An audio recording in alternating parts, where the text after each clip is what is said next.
Some interesting stories to talk about in today's episode of the Rams Digest. We're talking about Sean McVay and his future in media, how much money on the table it would take for him to move on sooner rather than later. A little bit of a joke, nothing too serious.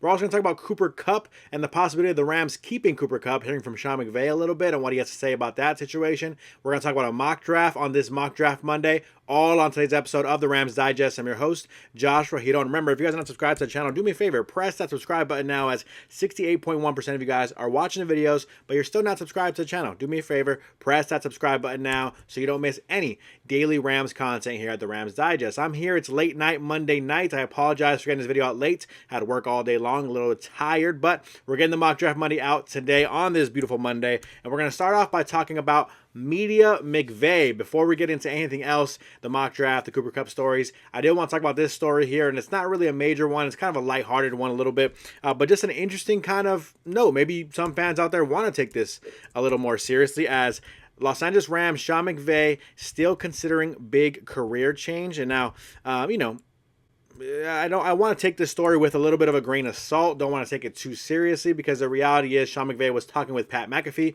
and for some reason, a lot of times when you're talking with Pat McAfee, just kind of more lighthearted jokes come out. I think reporters and coaches and just kind of take a liking to what Pat McAfee does on his show, and just kind of make it more of a lighthearted. They make a lot of more lighthearted jokes and things like that.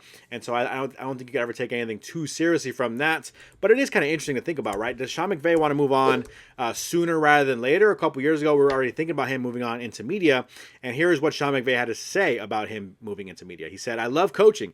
Is there an interest in media? Of course, but I think we've got some more stuff we want to accomplish. I love the group that I'm doing it with, and if that is an opportunity down the line that presents itself, then I'll be humbled by it. But I'm pretty damn happy doing what I'm doing and love what I'm doing." A little bit of a dot here, because actually Pat McAfee asked him if Amazon came a calling talking about a $25-30 million contract. Sean McVay said if it was that kind of number, then maybe we'd have to second guess that. Hey, call me back, Amazon. So kind of as he's ending the interview there, just saying, hey, you know what? Maybe I should shout out to Amazon and call me back if we're talking about $25-30 million. And the truth is, right, we're talking about a company like Amazon, all these media companies out there, they're paying a lot of money for these big name media personalities. And I think one of the biggest names out there would be Sean McVay. You think about the experience he has, the personality he has, the way he talks about the game, his knowledge of football. He's still a young guy, right? So if you got a guy like that to sign on to Amazon, for example, for a 5 to 10 year even deal to do media for you,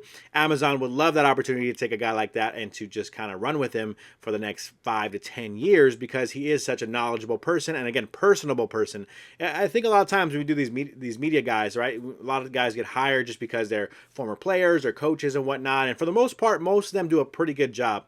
But ultimately, I think there are a few guys who are a little bit more special at it than others. I think Sean McVay would be one of those very special media personalities out there. We'll wait and see. Nothing serious on it, just a couple low jokes here. $25 million, $30 million a year to do media, though.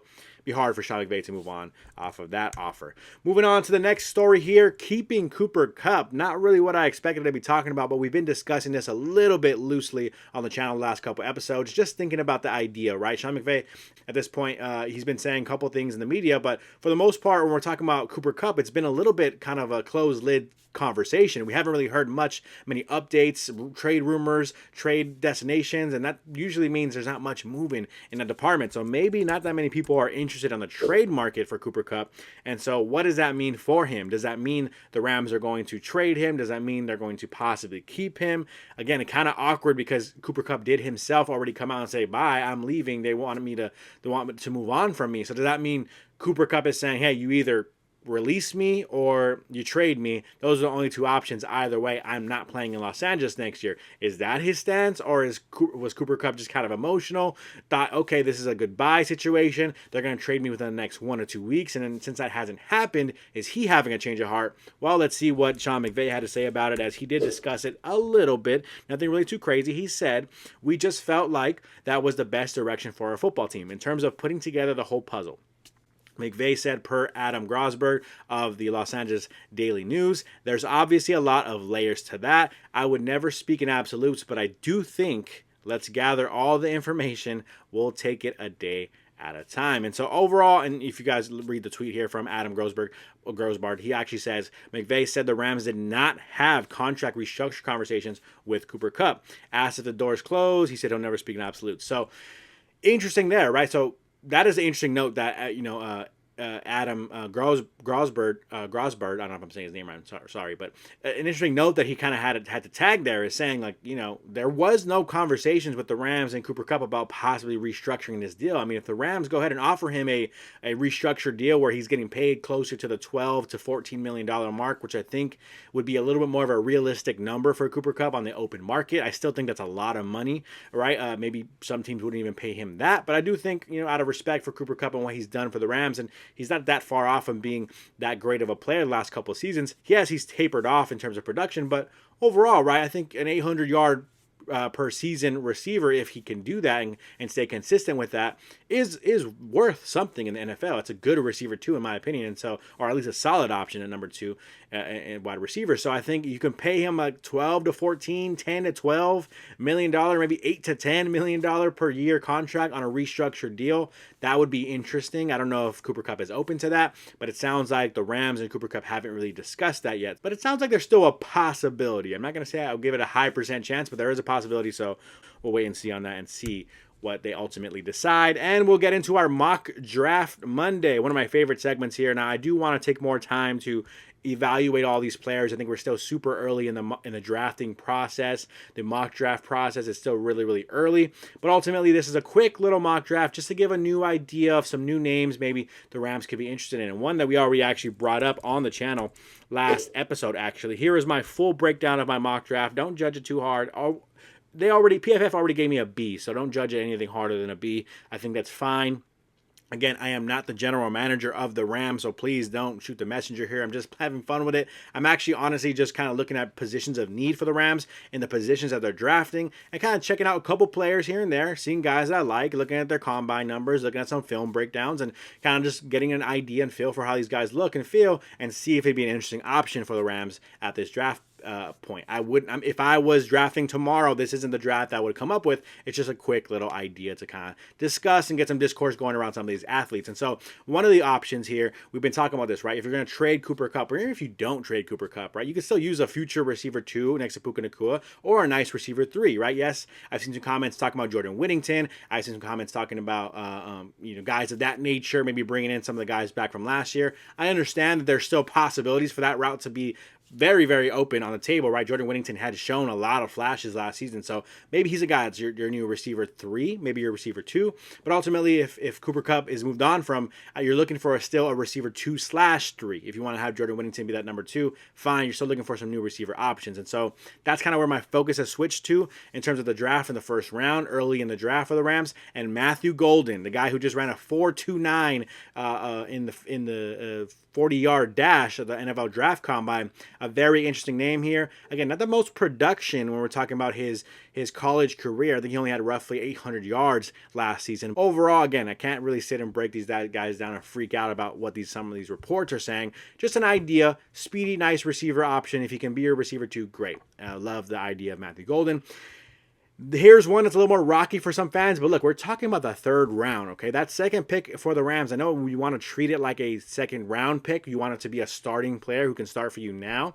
But ultimately, the Rams are on a time clock now when it comes down to the quarterback position. Yes, you might have Matthew Stafford next year and maybe the year after that, but ultimately you are moving on from Stafford at some point very, very soon. Why not take a chance on a guy like Dylan Gabriel? He's improved every single year. If you look at his statistics, every single year from from 2 years ago, 3 seasons ago, right? He goes up in percentage every single year. He went up in yards per season every single year. So he's improved every year. I do understand that Dylan Gabriel isn't the most talented, crazy, great arm, not the most super accurate, not the most mobile guy, but he has a swagger about him, a confidence about him. If you look at him in the draft combine that I like, and we're talking about the third round here. Again, not really ideal. I get it. You want to get a guy in the top 100 of picks, especially who's going to start for you next season. But I would be interested in getting a quarterback in general. We're not talking about Dylan Gabriel specifically, but in general, I'm looking for a Jalen Milroe. I'm looking at a Dylan Gabriel, and it's not guys that I think are guaranteed going to start and be your future starter for you.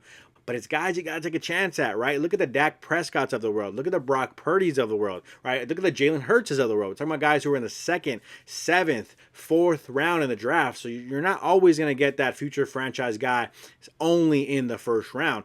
Let's take a chance on a guy who looks like he's confident in himself, who has a lot of experience playing quarterback. He's been a starting quarterback for 3 seasons in Oregon. A little bit on the smaller side, 5'11", but ultimately I would be intrigued at an opportunity to take a guy like Dylan Gabriel. Again, confident quarterback. He looks confident in himself. I think he can make something happen in the NFL at the next level. Last but not least, that 3rd round pick and the number 100 pick in the draft. We're looking at an interior defensive line. That's the least favorite pick from my mock draft from PFF's perspective, at least.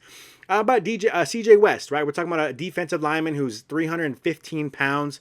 He's about 6'2", 6'3". He's been on a defense that is really good at playing team defense. We're talking about getting after the quarterback. He has a little bit of upside in terms of getting after the quarterback, couple of sacks here and there for the last couple of years. But overall, he's more of a big boy run, eat up the blockers kind of defensive tackle, just kind of being that run stuffing kind of eat up blockers kind of guy in that interior of the defensive line. We're also talking about the 3rd round here. Yes, you want a guy who can start for you, and we're hoping that I think a guy like CJ West can start for you at the interior of the defensive line, but ultimately we're also looking for a developmental piece who can grow out with his defensive line. I think that'd be an intriguing pick for the Rams. Again, I'm looking for a big boy, 315-pound plus type of guy in that middle of the field, and that's kind of the hope there with CJ West, hoping he can be that long-term starter at the interior defensive line alongside Kobe Turner.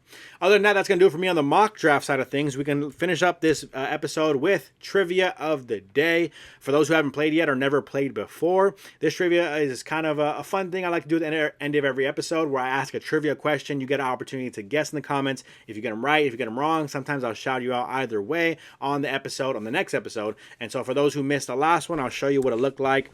This is the last trivia of the day. Here was the question. I said it was pretty easy, so if you guys are looking at this saying it's easy, I know, I get it. I picked an easy one. Okay, relax. What Super Bowl winning quarterback played college ball at Northern Iowa? Gave a couple multiple choice options, and those multiple choice options were as such, as I'm already spoiling some of these guys right here. The multiple choice options were Brett Favre, Kurt Warner, Trent Diller, or Brad Johnson, and a lot of people went in, made their guesses, so shout out to everybody here. I'm sorry the screenshot's a little small. There was a lot of you who gave you guys your predictions or your guesses for the trivia of the day in the comments. We got a shout out to Anthony. We got a shout out to Ronald. We got Lance in here. We got Rutbuck. We got Mike Romero. We have Finals Flash, who's played multiple times. Shout out to Finals Flash. We have Ryan saying Kurt Warner. We have Rubio saying 2-time and mother effing P. Kurt Warner, number 13 with exclamation points. I appreciate you, Rubio. And Floyd, who's also played multiple times here on the channel. Kurt Warner as well. There was a couple other interesting responses too. I wanted to give a shout out to Warner Baby 13, Greatest Showman. Pop Warner from Final Flash was pretty cool too. So shout out to all of you guys for playing along with the trivia of the day. Really, I personally really appreciate it. A couple episodes ago, I actually did a trivia and nobody responded to, and I was like, damn, it kind of hurts a little bit. So play along. I really appreciate you guys playing along. And if it gets to a point where this screenshot is too long, I'll go ahead and make multiple screenshots so I can shout all you guys out on the channel at the end of every episode of the trivia of the day. If you guys want to play along with today's trivia of the day, here we go. Let's pull it up here. Trivia of the day number 17. We have over Ben Roethlisberger's career. And I know we're doing a Rams channel. We're doing Steelers trivia. What are we talking about? But interesting here. Hall of Fame quarterback. Don't get mad at me. Over Ben Roethlisberger's Steelers career, which of the following players caught the most touchdown passes from him? Go ahead and think about an answer for now. Let you guys give your guesses now. If you want to go ahead and type a guess, you're thinking about some interesting names and legendary receivers for Ben Roethlisberger and over his Steelers career. But I do have multiple choice options for you. Again, over Ben Roethlisberger's Steelers career, which of the following players caught the most touchdown passes from him? Okay, make your guesses now if you like. If not, I can give you some multiple choice options. Is it A, Le'Veon Bell? Is it B, Hines Ward? Shout out to Hines Ward, legend. Is it C, Mike Wallace, another legend, or is it D, Heath Miller? All legends, I guess, right? Is it D, Heath Miller? So overall, those are your multiple choice options. Give your guesses down below in the comments. Again, I'll shout you out on next episode if you guys get it wrong, or even sometimes if you get it right. I'm sorry, if you get it right, or even sometimes if you get it wrong. So go ahead and drop your comments and your guesses down below. Other than that, that's going to do it for me on today's episode of the Rams Digest. Remember to subscribe to the channel if you're not subscribed already. That's going to do it for me. I'm your host, Joshua Giron, and I am out.